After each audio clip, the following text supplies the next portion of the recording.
اب چونکہ یہ ایک سٹوری بریک ہوئی تھی اور اس سٹوری کے ہی اوپر جیسے ہم نے پروگرام کے آغاز میں بھی بات کی کہ اس سٹوری سے بظاہر ایسا لگ رہا تھا جیسے یہ ایک بیان حلفی نہیں ہے بلکہ حقیقتاً ایسا کچھ ہو گیا ہے، ایسا انوائرمنٹ کریٹ کر دیا گیا تھا. عدالت نے بھی کہا کہ یہی پرسیپشن تھا، اسی طرح کا نیریٹو بلڈ کر دیا گیا تھا کہ جیسے کسی کو یقین ہو جائے کہ شاید ایسا ہو رہا ہے اور عدالتیں کمپرومائزڈ ہیں. رانا شمیم صاحب سے آج کورٹ کے باہر جو سوال کیا گیا، پہلے آپ کو ذرا وہ سنواتے ہیں. انصار عباسی کی سٹوری پہ نو کمنٹ کیوں نہیں کیا رانا صاحب؟ مجھے اس نے، میں تو اپنے بھائی کے جنازے پہ بیٹھا ہوا تھا، جب اس کے فون آ رہا تھا میری تو بات ہی نہیں، ان سے پوچھے کہاں بات ہوئی ہے میری ان سے. نہیں، لیکن آپ سے ایک دن پہلے بات ہوئی. بار بار ٹوٹی پھوٹی باتیں ہو رہی تھی. میں نے کسی کو الاؤ نہیں کیا، نہ میں نے کسی کو ڈسکلوز کیا ہے، نہ کسی کے پاس یہ میں نے بھیجا. میرے پاس سیل تھا، سیل آیا. آپ نے تصدیق رانا شمیم صاحب انصار عباسی صاحب کو آپ کوئی قانونی نوٹس دیں گے؟ وقت آنے پہ دیکھیں گے نا. اچھا صابر صاحب، یہ ایک تو جو سابق چیف جج ہیں رانا شمیم صاحب، ان پر فرض جرم عائد کرنے کا عدالت نے فیصلہ کر لیا. انہوں نے جو ہے وہ یہ بھی کہا ہے کہ بیان حلفی توہین عدالت کیس کے تمام فریقین کو طلب کیا جائے. اوپر سے یہ آپ نے ابھی گفتگو بھی سنی ہے، انہوں نے کہا کہ میری تو کوئی بات ہی نہیں، مجھے تو کچھ پتہ ہی نہیں ہے. اور جتنا اس سٹوری پر ایک ظاہر اب ہیئرنگ سے لے کے میڈیا ڈسکشن تک بات ہوئی ہے وہ یہی ہوئی ہے کہ یہ چیز اگر اتنی خفیہ تھی تو یہ باہر کیسے آئی؟ دیکھیں، وہی بات ہو رہی تھی لاسٹ سیگمنٹ میں بھی، کیونکہ رانا شمیم صاحب کے جتنے بھی اسٹیٹمنٹ تھے وہ سارے ریکارڈ ہو چکے ہیں. اور اب پہلے انہوں نے لاکر میں کہا، لاکر سے نواسے کے پاس چلا گیا، نواسا انڈر گراؤنڈ چلا گیا. اب جب کورٹ نے کہا کہ وہ تو ہر صورت میں آپ نے سبمٹ کرنا ہی کرنا ہے، تو اب وہاں سے یہ لفافہ آیا ہے کوریئر کے ذریعے.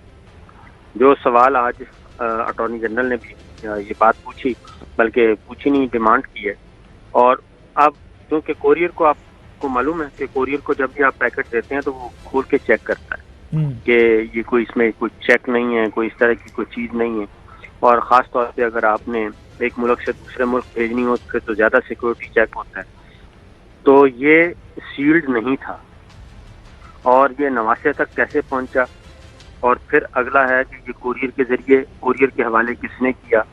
اور اگر یہ سر بمہار ادھر رکھا ہوا تھا سیلڈ پیکٹ، تو یہ ظاہر سیلڈ نہیں تھا. اس کا مطلب یہ ہوا، اور یہ کوریئر کو دینے سے پہلے یہ اوپن بیان حلفی تھا، اور اس کے بعد یہ یہاں پہنچا. اب رانا شمیم صاحب بالکل صحیح کہہ رہے ہیں، ان کی بات میں وزن ہے کہ انہوں نے کسی کو یہ ڈاکومنٹ نہیں دیا.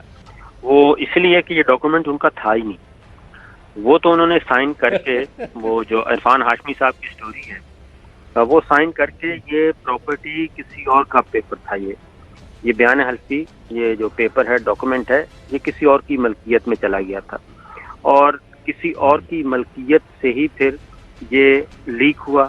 اور جو خاص طور پہ ایک سوال پوچھا گیا، اس کے بینیفیشل کون ہے، جس کا جواب نہیں دیا گیا. تو ظاہر ہے جو بینیفیشل ہے یہ اس کے پاس تھا، اسی نے ہی مینیج کر کے. یعنی آپ کہہ رہے ہیں کہ یہ جو بیان حلفی ہے اس پہ سادہ کاغذ پہ سائن لے لیا گیا، اگلا ٹرانسکرپٹ جو ہے یا اس کی جو کچھ بھی ورڈنگز تھی وہ کہیں اور لکھی گئی ہیں اور پھر آئے؟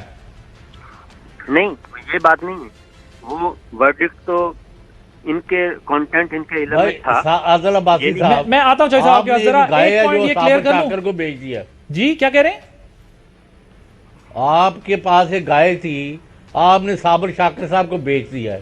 اب وہ اس کی ملکنگ کریں یا اس کو چارہ دیں یا چاہے قربان کر دیں. ہاں، وہ تو اب اس کا ہیڈک ہے. آپ کا کیا ہے؟ آپ نے جو مطلب ان کو سائن کر کے کاغذ دینا تھا ان کے کہنے پر کہ ہمیں یہ ضرورت ہے تو اس طرح، اور تمہیں صدر بنا دیں گے.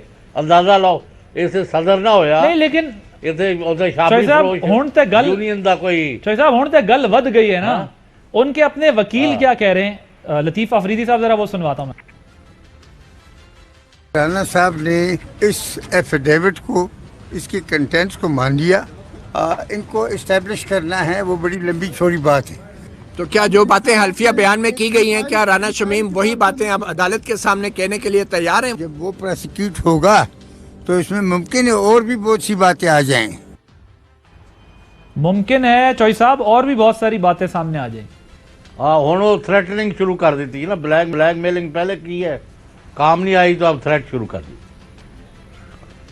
اچھا چلیں صابر صاحب ذرا آپ بھی اس پر کوئکلی کامنٹ کر لیں. دیکھیں بات یہ ہے کہ میں تو بتا چکا ہوں کہ یہ اتنے جو سوچا تھا انہوں نے بنیادی طور پہ جو سوچ کے یہ سب کچھ کیا گیا وہ ہوا نہیں, اور یہ سارے گئے پکڑے, اور پکڑنے کے بعد اب انصار عباسی صاحب سے دور ہو رہے ہیں رانا شمیم صاحب. انصار عباسی صاحب کہہ رہے ہیں میں نے ان سے پوچھا تھا, رانا شمیم صاحب کہتے ہیں اسٹوری چھپنے کے بعد پوچھا تھا. اب یہ لفافہ ادھر سیلڈ تھا, سیلڈ لفافہ تھا, سربمہر تھا, لاکر میں تھا, تو نواسے کے پاس تھا, وہ کھل کے کیسے پہنچا, انصار عباسی تک کیسے پہنچا. یہ وہ سوالات ہیں جو جب یہ ہیئرنگ شروع ہوگی, فرد جرم اگر عائد ہوتی ہے, ابھی کچھ کہا نہیں جا سکتا کہ فرد جرم عائد ہوتی ہے, تو اس صورت میں جب یہ کیس آگے بڑھے گا تو یہ سب کٹہرے میں آئیں گے اور ان سب کو سوالوں کا جواب دینا پڑے گا. میں ذرا لطیف آفریدی صاحب کا ایک اور سارٹ ہے, وہ بڑا انٹرسٹنگ ہے, وہ بھی آپ کو ناظرین کو پھر اس پہ بھی ڈسکشن کرتے ہیں. جی چلائیے گئی. ان الزامات کے اوپر غیر مشروط معافی مانگنے کا کوئی ارادہ نہیں رکھتے, نہ ہی کبھی مانگیں گے. جب ہم غیر مشروط معافی مانگیں گے تو اس کا کیا اس کے ریپرکشنز ہوں گے, یہ دیکھا جائے. اور معافی سے مراد یہ ہوگی کہ آپ اپنے الزامات سے بھی دستبردار ہو جائیں گے جو حلفیہ بیان میں لگائے گئے ہیں. وہ جب اگر ہم معافی مانگ لیں تو اس کا مطلب یہ ہے کہ جو الزامات ہم نے لگائے تھے وہ ٹھیک تھے, لیکن ہمیں شاید ہم ہوش میں نہیں تھے یا کچھ. یعنی یہاں تک کہہ دیا کہ جب مزید بات ہوگی چوئی صاحب اور صابر صاحب وہ کہہ رہے ہیں ہم کہہ دیں گے ہم ہوش میں نہیں تھے. اب یہ آپ مطلب وہ ظاہر ہے یہ والی بات تو زیادہ کی نہیں جا سکتی کیونکہ وہ ایپل جوس آ جائے گا, پھر ایپل جوس, پھر اس کے بعد تو ڈسکشن مزید کیا ہوگا. اس میں اصل میں ہوا یہ ہے کہ عادل جی اصل میں اب تک کی جو سرمایہ کاری ہے نا وہ ڈوب گئی ہے, اور اب تک کی جو سرمایہ کاری کی گئی تھی وہ ڈوب چکی ہے. اوکے. اور اب اوریجنل انہوں نے کہہ بھی دیا کہ یہ اوریجنل ہے. یہ جو لندن میں استعمال کرنا تھا, لندن عدالت میں, لندن ہوم ڈپارٹمنٹ میں, یہی بیان حلفی, وہاں پہ بھی وہاں سے اب ادھر آ گئے, اس پہ تصدیق کر دی انہوں نے کہ یہ اوریجنل ہے. اب یہ ادھر جو پیش کرنا تھا وہ بھی نہیں کر سکتے, اور ان کی ساری کی جو اعداد و شمار ہیر پھیر وہ سارا آگے پیچھے ہو گیا. تو میرا خیال ہے کہ صرف ایک ہی کردار نظر آ رہا ہے اس میں, رانا شمیم صاحب استعمال ہو گئے. اب وہ کیسے استعمال ہوئے, کیا طے پایا تھا, یہ رانا شمیم صاحب جانے اور وہ جانے. ان کو نہیں اندازہ تھا کہ ان کی ریٹائرمنٹ کے بعد ان کو بطور, میرا خیال ہے کہ یہ آئی تھنک عدالتی تاریخ میں ایسا شاذ و نادر ہی ہوتا ہے کہ چیف جج توہین عدالت کے جرم میں کٹہرے میں آئے گا. لیکن ایک چیز تو ہے نا, آپ دیکھیں اس میں مسئلہ یہ ہے کہ عدالت نے تمام فریقین کو نوٹس بھیجے ہیں, اور انصار عباسی صاحب کی جو سٹوری ہے وہ اپنی سٹوری پہ کہتے ہیں بھئی میں قائم ہوں, یہ کہتے ہیں کوئی رابطہ نہیں ہوا. ظاہر ہے انہوں نے کوئی ڈبل چیک تو کیا ہوگا اپنے طور پر انصار عباسی صاحب نے کسی سطح پر. اب تو میرا خیال ہے پنڈورا باکس کھلے گا تو کافی کھل جائے گا کہ کیا کیا ہوا. پنڈورا باکس عباسی برادری کی سائیڈ لے رہے ہیں. نہیں میں سائیڈ نہیں لے رہا سر, ایز اے جرنلسٹ میں ایک چیز سمجھنے کی کوشش کر رہا ہوں. آپ سے زیادہ ان کا حمایتی ہوں. نہیں میں کوئی سائیڈ نہیں لے رہا, میں جرنلزم میں کسی برادری ازم پہ بلیو نہیں کرتا. میں صرف آپ سے یہ کہہ رہا ہوں چوئی صاحب بات تو سن لے سر, میں یہ کہہ رہا ہوں کہ اب جب ایک صحافی پہ عدالت یہ کہے گی کہ جی آپ ثابت کریں کہ آپ نے یہ سٹوری کیسے پبلش کی, جو فریقین ہیں اور جو مین کریکٹر ہیں رانا شمیم صاحب وہ کہہ رہے ہیں میری کوئی بات ہی نہیں ہوئی, میرا کوئی اس طرح کا وہ, میں تو اپنے بھائی کے جنازے میں اور ان چیزوں میں مصروف تھا. اب ظاہر ہے جو یہ دیکھیں نا, آپ ایک سر پہلے آپ چوئی صاحب اپنا الزام تو واپس لینا. کون تھا یہ جو آپ نے مجھ پہ لگا دیا ہے ابھی؟ نہیں, میں نے کہا وہ آپ سے زیادہ ان کا مزاح ہوں.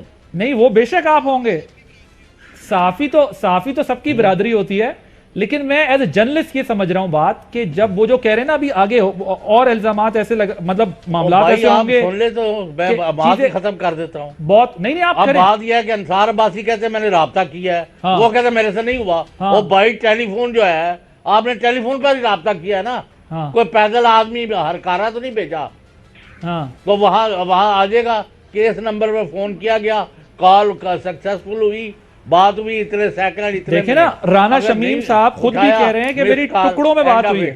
جس طرح ہم پہلے سے کہہ رہے ہیں نا یہ سب کچھ ٹکڑوں میں آ رہا ہے, بٹس اینڈ پیسز میں آ رہا ہے, کبھی آڈیو ہے, کبھی بیان الفی ہے, کبھی کوئی بیان ہے, کبھی کوئی آنے کی خبر ہے, کبھی جانے کی خبر ہے, تو یہ سب ٹکڑوں میں ہو رہا ہے نا, یہ بٹس اینڈ پیسز میں سے کنیکٹ کرنا ہے. نہیں تو اب میرا یہ خیال ہے کہ گیم چلا گیا ہے, مسئلہ جہاں پھنس گیا ہے وہاں جس کی گردن میں پھندا جا رہا ہوگا وہ اپنی پوزیشن کلیئر کرے گا کہ جی میری یہ پوزیشن ہے. عدالت کے سامنے تو کوئی نہیں کھڑا ہو سکتا.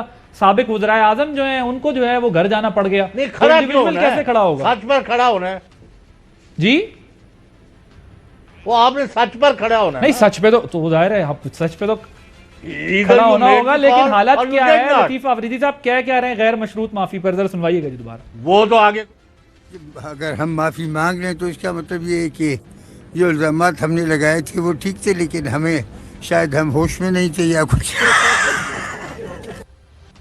صابر صاحب وہ کہہ رہے ہیں کہ جو ہم نے الزامات لگائے تھے ہم مینڈ میں کہہ دیں گے ہم ہوش میں نہیں تھے. دیکھیں بات یہ ہے, چوہے صاحب جو بات کر رہے تھے اس میں جو ایک ہے نا اصل انویسٹر, یہ سارا کام جو ہے انویسٹر کا, اور اس میں نہ انصار عباسی صاحب کو قصور ہے نہ کسی اور کا. ایک انویسٹر نے انویسٹ کیا, ایک انویسٹر نے دوسرے انویسٹر کو پیپر بھیجا, دوسرے انویسٹر نے آگے فارورڈ کر دیا, وہ ہم جیسے غریب آدمی مارے جاتے ہیں. اور یہی تو میں چوہے صاحب سے گزارش کر رہا تھا کہ اب تو ان کو اگلی عمر صفائیاں دیتے ہوئے گزرے گی کہ یہ ایسے تھا اور ایسے نہیں تھا.